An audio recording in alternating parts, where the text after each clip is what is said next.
Нядаўна Аляксандр Лукашенко захацеў значна пашырыць паўнамоцтвы аднаго са сваіх улюбёных ведамстваў. Гаворка пра камітэт дзяржаўнага кантролю, які вядомы тым, што кашмарыць бізнес і наводзіць жах на беларускіх чыноўнікаў. Калісьці кіраўнікі КДК вялі кулуарную барацьбу з верным паплечнікам Лукашэнкі Віктарам Шэйманам, а таксама спрабавалі пасадзіць адну вельмі вядомую чыноўніцу і нават гінулі за сваю працу. У апошнія гады менавіта гэтае ведамства зрабіла медыйнай зоркай галоўнага спецслужбіста Беларусі Івана Церцеля, займалася пасадкай Віктара Бабарыкі і ў выніку стала галоўным бізуном у руках Лукашэнкі. Зараз мы раскажам пра самыя гучныя справы і самыя маштабныя правалы гэтага органа, а таксама пра тое, як яго несамавіты старшыня стаў ледзь не галоўным фаварытам кіраўніка Беларусі. Что вы опять переборщили с проверками? Душите бизнес, да? Никак. Ну вот видите, он говорит, что нет ничего ненормального. Разам з развалам Савецкага Саюзу разбурылася і яго планавая эканоміка. Старыя сувязі і механізмы перасталі працаваць, а на іх месцы нічога новага не з'явілася. Дзяржаўныя прадпрыемствы, якіх была дамінуючая большасць, выжывалі як маглі, і ў новых рэаліях нормай сталі нестандартныя эканамічныя формы, кшталту бартару ці ўзаемазалікаў. Аб'ёмы вытворчасці падалі, а прыватны бізнес часта вёўся па сваіх непісаных правілах, якія шмат у чым перасякаліся з крыміналам. Цэны шалёна раслі, а ўзровень жыцця грамадзян катастрафічна ўпаў. Не сказаць, каб улады не спрабавалі кантраляваць усе гэтыя працэсы. У 1992 годзе Вярхоўны Савет заснаваў кантрольную палату. Гэты орган мусіў сачыць за выкананнем бюджэту, выкарыстаннем дзяржаўнай уласнасці ды выкананнем парламенцкіх актаў. Пасля прыняцця асноўнага закона кантрольная палата стала канстытуцыйным органам, але ўжо вельмі хутка ўсё змянілася. Калі ў Беларусі з'явіўся першы прэзідэнт, то пры новастворанай адміністрацыі ён хуценька заснаваў і сваё ведамства, каб яно таксама сачыла за дзяржаўнай маёмасцю. Таму сваю гісторыю цяперашні КДК адлічвае не з 1992 года, а з 2 жніўня 94-га. Кантрольная палата і лукашэнкаўская служба кантролю па сутнасці мелі аднолькавыя функцыі, але стары орган Аляксандра Лукашэнку відавочна не задавальняў. Палата падпарадкоўвалася Верхоўнаму Савету, з якім у маладога прэзідэнта былі вялікія праблемы. З іншага боку, ва ўмовах татальнага бардаку існаваў вялікі попыт на моцную руку, якая можа аператыўна і без пасярэднікаў умешвацца ў гаспадарчыя працэсы і вярнуць адчуванне таго, што эканомікай усё яшчэ можна кіраваць. Да сумнавядомага рэферэндуму 96-го года два кантрольныя органы суіснавалі разам і асабліва адзін аднаму не перашкаджалі, але ў перапісанай канстытуцыі месца пакінулі толькі для лукашэнкаўскай структуры, якую перайменавалі ў камітэт дзяржаўнага кантролю. У 90-е працы ў КДК было шмат. Лукашэнку не адразу ўдалося перамагчы бандытызм і кантрабанду, не кажучы ўжо пра карупцыю, якая квітнее і па сённяшні дзень. Не абыходзілася і без трагедый. Так, 6 кастрычніка 1997 года у пад'ездзе свайго дома ўзарвалі Яўгена Мікалуцкага, кіраўніка дзяржаўнага кантролю Магілёўскай вобласці. Мікалуцкі працаваў у лукашэнкаўскай камандзе з 94-га, і пасля перамогі прэзідэнт зрабіў маладога паплечніка галоўным кантралёрам роднага рэгіёна. На развітанні з чыноўнікам кіраўнік Беларусі заявіў, што сапраўднай цэллю забойцаў нібыта быў ён сам. Они долго подбирались к президенту, не получилось. Решили начать с людей, которые были рядом с президентом, которые всегда выполняли его волю по первому его требованию. Людей, которые боролись с этой нечистью. Трагедыя Мікалуцкага была выкарыстана для запалохавання банкіраў і прадпрымальнікаў, якіх Лукашенко шчыра ненавідзеў. Я предупреждаю всех, кто подвязается на ниве коммерции бессовестной, грязных денег, всех так называемых предпринимателей и банкиров, грязных предпринимателей и банкиров. У вас 10 дней, чтобы рассчитаться с государством, чтобы выплатить долги, чтобы урегулировать отношения с государственными органами власти. Через 10 дней мы не будем искать массы доказательств. Каждое ваше правонарушение, даже самое мельчайшее, повлечет с нашей стороны неотвратимые требования в рамках законов нашего государства. Па падазрэнні ў забойстве Мікалуцкага быў затрыманы крымінальны аўтарытэт Валерый Ткачоў, але праз 3 месяцы яго знайшлі мёртвым у СІЗА.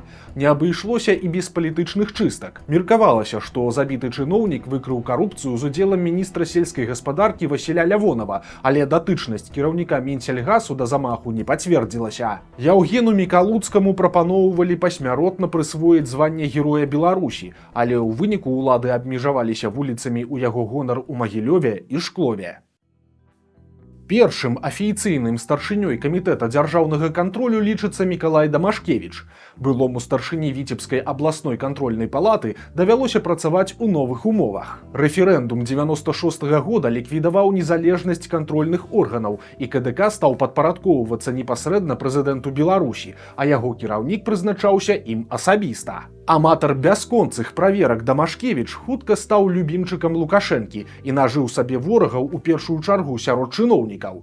Як сцвярджаў у сваёй кнізе палітолог Аляксандр Фядута, кантралёр нават прасіў Лукашэнку зрабіць яго прэм'ер-міністрам, бо інакш яго заб'юць. Праўда гэта ці не, невядома, аднак у 98-м годзе Мікалай Дамашкевіч быў пераведзены ў губернатары Мінскай вобласці. Яго адстаўка супала з публічнай крытыкай старшыні Нацыянальнага банка Пятра Пракаповіча, які ў прысутнасці Лукашэнкі абвінаваціў галоўнага кантралёра Беларусі ў бессэнсоўных праверках. У першыя часы кіраванне камітэтам дзяржаўнага кантролю станавілася добрым трамплінам на больш сур'ёзныя пасады. Пераемнік Дамашкевіча Андрэй Кабякоў даслужыўся ажно да прэм'ера-міністра, а Анатоль Тозік да намесніка кіраўніка Саўміна. Менавіта пры Тозіку, генерал-маёры КДБ ў адстаўцы, дзяржкантроль стаў ператварацца ва ўплывовы карны орган, які працуе аўтаномна ад іншых сілавых структур і карыстаецца асаблівымі прывілеямі. Паказальным прыкладам тут з'яўляецца гісторыя Галіны Жураўковай, сяброўкі сям'і Лукашэнак і кіраўніцы ўпраўлення справамі прэзідэнта. На сваёй пасадзе жанчыне ўдалося падмяць пад сваю структуру цэлыя сферы эканомікі,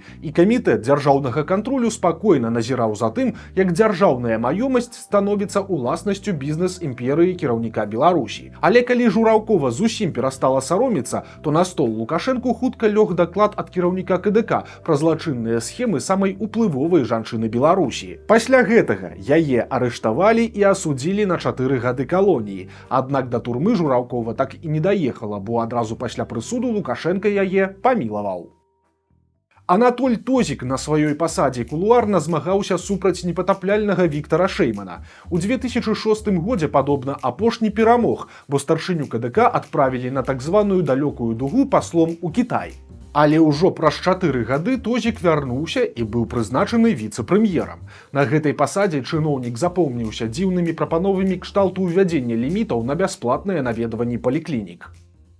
Пасля Анатоля Тозіка кіраваць камітэтам дзяржаўнага кантролю быў прызначаны Зянон Ломаць, былы міністр сельскай гаспадаркі і памочнік Лукашэнкі. Пры гэтым нехарызматычным на першы погляд наменклатуршчыку супрацьстаянне сілавых структур дасягнула свайго піку. Дайшло нават да асабістай помсты. У ліпені 2007 года Ломаця пабілі ў Магілёве. Пазней жа высветлілася, што нападнікамі былі 3 КДБшнікаў і 1 супрацоўнік Рады бяспекі. 2 чэкістаў у выніку адправілі ў калонію, а старшыня КДБ Сцяпан Сухаренко страціў сваю пасаду. Кажуць, што праблемы кіраўніка дзяржаўнага кантролю пачаліся пасля таго, як ён адмовіў усё таму ж Віктару Шэйману, які тады быў дзяржаўным сакратаром Рады бяспекі. Шэйман хацеў, каб Ломаць справаздачыўся яму, але кантралёр працягнуў дакладваць асабіста Лукашэнку, чым моцна раздражняў сілавікоў. Зімой 2008 года з'яўляліся паведамленні пра тое, што Ломаця спрабавалі атруціць ртуццю ва ўласным кабінеце, а ў тым жа годзе зяця чыноўніка арыштавалі і абвінавацілі ў незаконнай прадпрымальніцкай дзейнасці. Менавіта пры Ломаці пачаліся гучныя працэсы супраць высокапастаўленых кантралёраў. Падчас праверкі, якую зладзіў КДБ, у дэпартаменце фінансавага кантролю выявілі схему, якая дазваляла бізнесоўцам унікаць крымінальнага пераследу. За грошы следчыя дзяржкантролю прыпынялі расследаванне справы, а пасля забывалі пра яе, пакуль не міналі тэрміны даўніны. У выніку пасля выбараў 2010 года Зянона Ломаця, які дасягнуў пенсійнага ўзросту, проста адправілі ў адстаўку. У 10-е з развіццём інтэрнэту кіраўнікі камітэта дзяржаўнага кантролю сталі больш публічнымі фігурамі. Любы разнос Лукашэнкі скончваўся інструкцыямі чалавеку ў кепцы, які ўвесь час нешта пільна запісваў за сваім начальнікам. Вось, напрыклад, кадры з Барысаў дрэва за 2013 год. Даручэнне атрымлівае Александр Якабсон. Итог сегодняшнего совещания. Не администрация президента. Приехали сюда как наблюдатели. Поэтому проект указа об освобождении Тура от занимаемой должности. По Кобякову строгий выговор с последним предупреждением. И выговор помощнику, который здесь работает в своем месте. Праз 6 гадоў у той жа самай ролі быў ужо Леонид Анфимов, месца дзеяння Шкловский район. Леонид Васильевич, уголовное дело возбудить по всей строгости закона. Ко мне не обращайся. Виноват, нарушники, сразу в следственный изолятор. Ты понимаешь, что я сказал? Александр Якабсон з Леонидом Анфимовым нічым асаблівым на сваіх пасадах не запомніліся. Дзяржкантроль працягваў кашмарыць праверкамі бізнес і дзяржаўныя структуры, а яго кіраўнікі апраўдваць усе карныя меры дзяржавы. Тым не менш, пры іх КДК не паспеў да канца аформіцца ў інструмент палітычнага ціску, бо гэта здарылася крыху пазней, ужо пасля таго, як Якабсон з Анфимовым былі адпраўленыя на ганаровыя сінекуры. 4 чэрвеня 2020 года кіраўніком камітэта дзяржаўнага кантролю быў прызначаны нічым не адметны да таго намеснік старшыні КДБ Іван Церцель. Гэта здарылася ў той жа дзень, калі Лукашенко нечакана адправіў у адстаўку прэм'ер-міністра Сергея Румаса. Хадзілі чуткі, што гэта здарылася праз яго сувязі з Віктарам Бабарыкам, які сабраўся ісці ў прэзідэнты. І калі Румаса з вялікай палітыкі Лукашенко прыбраў сваімі рукамі, то з банкірам было даручана разабрацца менавіта Церцелю. Терцель занимался в Комитете госбезопасности, контрольными функциями осуществлял в экономике. И как его характеризуют его сотрудники, да и я много слышал о нем, это преданный стране человек. Хапіла пары тыдняў, каб дзяржаўны кантроль на пару з КДБ раскруцілі справу Белгаспромбанка, якая скончылася арыштам Віктара Бабарыкі. Каментаваў яе тады асабіста кіраўнік ведомства Иван Церцель. Бабарыка задержан в связи с тем, что являлся непосредственным организатором и руководителем противоправной деятельности, попытался воздействовать на свидетелей, скрыть следы ранее совершенных преступлений и буквально на днях снять крупную сумму денег с подконтрольных ему счетов. Задержанные дают признательные показания, в том числе о роли Бабарыка как организатора и непосредственного руководителя преступных схем.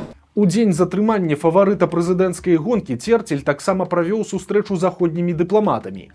У будынку Міністэрства замежных спраў кіраўнік КДК паводзіў сябе як гаспадар і гаварыў з прысутнымі даволі агрэсіўна. Нават пасля арышту існавала імавернасць, што Віктара Бабарыку ўсё ж зарэгіструюць кандыдатам на выбары, але гэтага прадказальна не адбылося. Фармальнай прычынай для канчатковай адмовы Лідзіі Ярмошынай стаў ліст кіраўніка дзяржаўнага кантролю. В Центральную комиссию поступило письмо Комитета государственного контроля Республики Беларусь. Представленные Бабарыка декларации не отражены находящиеся в его фактической собственности и пользовании материальные средства и недвижимое имущество, а также доходы от деятельности ряда подконтрольных ему белорусских коммерческих структур. Пасля паспяховай аперацыі па вывядзенні з гульні канкурэнта Церцеля вярнулі ў КДБ, але на гэты раз ужо галоўным чэкістам.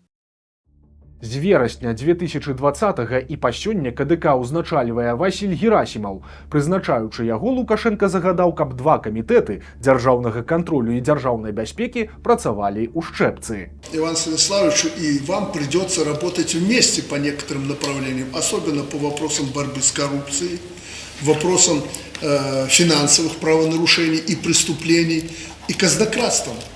Потому что бюджет, государственная собственность вообще в поле зрения Комитета госконтроля. И эти проблемы недалеко от Комитета государственной безопасности. Тут должна быть очень хорошая сцепка у вас с комитетом, чтобы не было никаких повторений и работа была более эффективной. На тле падзей 2020 года дзяржаўны кантроль канчаткова ператварыўся ў палітычны карны орган. Менавіта яго супрацоўнікі разграмілі найбуйнейшы інтэрнэт-партал краіны Тутбай і арыштавалі яго кіраўніцтва. Дзякуючы кантралёрам на поток стала схема, калі уладальнікаў паспяховых бізнесаў сталі затрымліваць, а пасля патрабаваць ад іх вялікія кампенсацыі за вызваленне.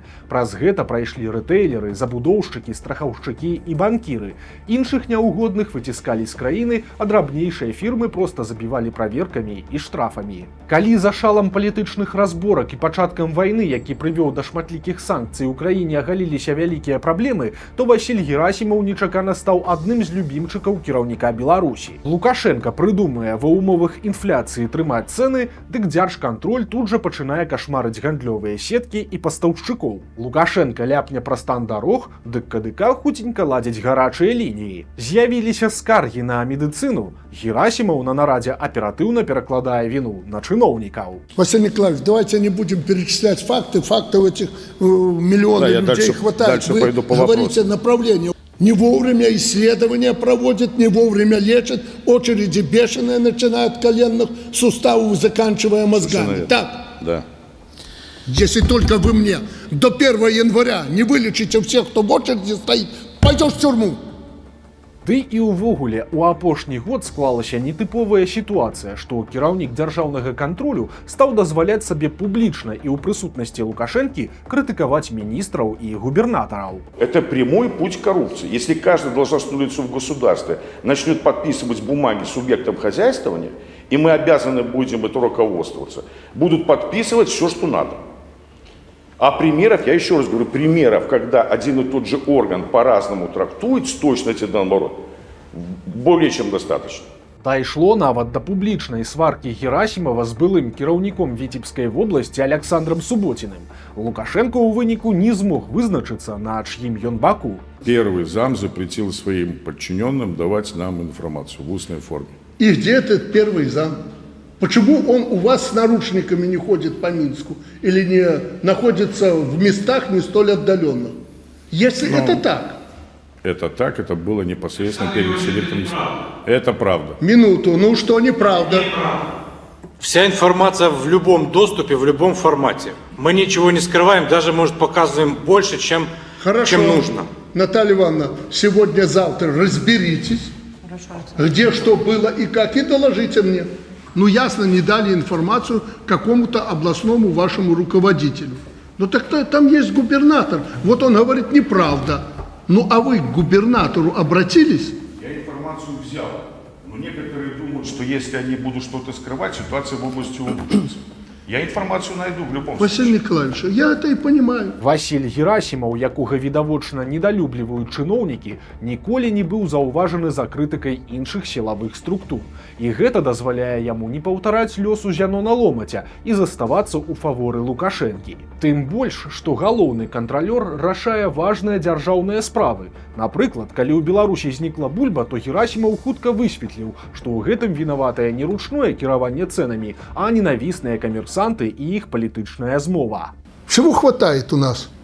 Когда проверил комитет госконтроля некоторых деятелей, оказывается, в политике было дело.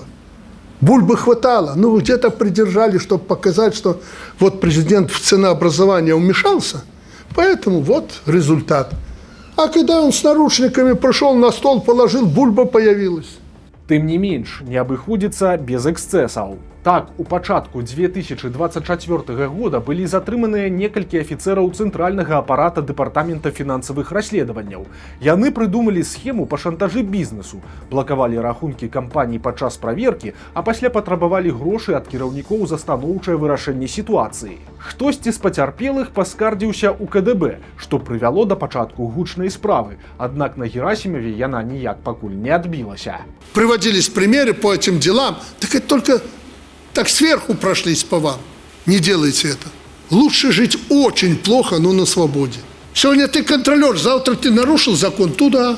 Васілю Герасімову цяпер 50 гадоў, і для лукашэнкаўскага чыноўніка гэта яшчэ адносна малады ўзрост, які прадугледжвае далейшае прасоўванне па кар'ернай лесвіцы. Аднак якой можа быць наступная прыступка для вернага кантралёра, незразумела. Усё ж у яго няма сілавога бэкграунду, як у Тозіка ці Церцеля, ды і чыноўніка з яго не зробіш, бо для номенклатуры Герасімаў чужы элемент. Пакуль жа Лукашенка знайшоў іншы механізм. Ён збіраецца даць дзяржкантролю яшчэ больш паўнамоцтваў. Калі парламент прыме яго законапраект, а ў гэтым няма сумневаў, то КДК здабудзе магчымасць спыняць працу арганізацый, накладаць забарону на іх рэгістрацыю і ліквідацыю, а таксама блакаваць любыя фінансавыя аперацыі. Дэпартамент фінансавых расследаванняў ператворыцца ў яшчэ адну сілавую структуру, якая будзе змагацца з экстрэмізмам і тэрарызмам. То бок вельмі хутка Васіль Герасімаў стане чарговым генералам у калодзе Лукашэнкі, які будзе пры патрэбе даставацца для барацьбы з народам.